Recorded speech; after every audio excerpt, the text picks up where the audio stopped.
Hello guys, welcome ঘরোয়া homemade recipe চ্যানেলটিতে। তো চলো আজকে তোমাদের সাথে খাসির মাংসের রেসিপি শেয়ার করি, মাটন কষা যেটাকে বলে।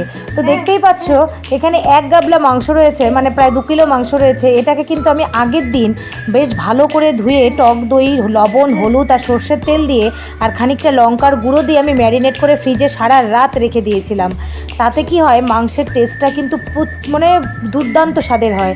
আর এদিকে কড়াইয়ে দেখো আমি পেঁয়াজ ভেজে নিচ্ছি। কড়াইয়ে যেহেতু আগে অনেক কিছু রান্না হয়েছে, ওই জন্য আমার কড়াইটাকে একটু ইগনোর করো, কারণ পুড়ে পুড়ে গেছে, অনেক কিছু রান্না হয়েছে। আমি লাস্টে মাংসটা বসাচ্ছি। আর এটা কিন্তু আজকে আমি কষিয়ে কষিয়েই রান্না করব, প্রেশারে দেবো না।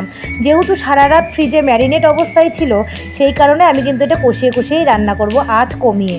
তো দেখো পেঁয়াজগুলো বেশ আমার একটু ভালো লাল লাল করে ভাজা হয়ে গেছে। এখন ওই ম্যারিনেট করা মাংসটা এর মধ্যে দিয়ে দেবো।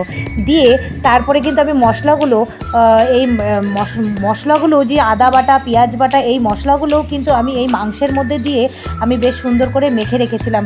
আমি যেভাবে বলছি তোমরাও ঠিক এভাবেই মাংসটা রান্না করে দেখবে। মাংসের যেন স্বাদ অফুরন্ত হয়, মানে কি বলবো, বলে বোঝানোর ভাষা নেই। আর এদিকে দেখো আলুগুলোকে আমি কিছুটা সেদ্ধ করে নামিয়ে রেখেছি, বেশ বড় বড় করে। মাংসে তো বড় আলু না হলে কোনো কথাই নেই, বড় আলু দিতেই হবে মাংসে আর কি। তো যাই হোক, দেখো কথা বলতে বলতে মাংসটা খানিকটা কিন্তু কষে গেছে। আর এদিকে আমি ওই গাবলাটার মধ্যেই যেটুকু মশলা আর কি লেগেছিল, তার মধ্যে খানিকটা জল দিয়ে আমি গরম করতে বসিয়ে দিয়েছি। আর তার মধ্যে দেখো আমার একটু ঝাল কম হয়েছে জন্য আমি কিন্তু এখানে 2-3টে কাঁচা লঙ্কাও দিয়ে দিয়েছি। আর আমার কিন্তু মাংস অলরেডি কষানো হয়ে গেছে। তোমরা স্ট্রাকচার দেখেই বুঝতে পারছো মাংসটা কতটা কষানো হয়েছে। এরপরে কিন্তু আমি গরম জলটা দিয়ে দেবো আর একটু সেদ্ধ হওয়ার জন্য। তো দেখো গরম জল দিয়ে আমি ঢেকে দিয়েছিলাম, আর মাংস কি সুন্দর টকবক করে ফুটছে, মনে হচ্ছে না এক থালা ভাত এখনই নিয়ে বসে পড়ি। সত্যিই তাই।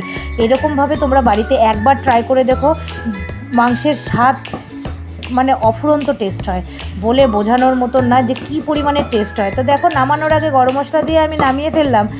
তো এখন দেখতে পাচ্ছ মাংসটা আমার কী সুন্দর হয়েছে, কালারটাও দারুণ হয়েছে, বেশ কষা কষাও হয়েছে।